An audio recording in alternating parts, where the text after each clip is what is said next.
BJP সরকারের 100 দিন পূর্তি উপলক্ষে মালদা জেলা বিজেপি পার্টি অফিসে বুধবার দুপুরে একটি সাংবাদিক সম্মেলনের মাধ্যমে উন্নয়নের খতিয়ান তুলে ধরলেন উত্তর মালদার সাংসদ খগেন মুর্মু। বিশেষ করে নির্বাচনের আগে যাওয়া প্রতিশ্রুতি সবগুলোই কার্যকর হয়েছে। বন্ধ হওয়া জুট মিল খুলেছে, বিভিন্ন নতুন শিল্প এসেছে রাজ্যে।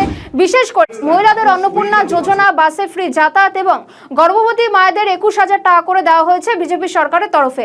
আগামীতে অনেক চাকরি সুযোগ পাবে যুবক যুবতীরা, একথাও বলেছেন খগেন মুর্মু।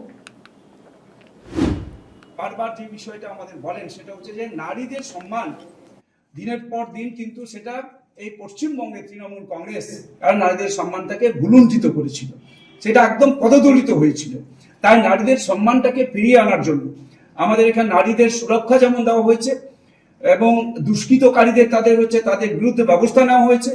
আপনারা জানেন যে এখানে যারা নারী ধর্ষণে যারা সাহায্য করেছিলেন এরকম 3 জন আধিকারিক, পুলিশ আধিকারিক, তাদের বিরুদ্ধে ব্যবস্থা নেওয়া হয়েছে।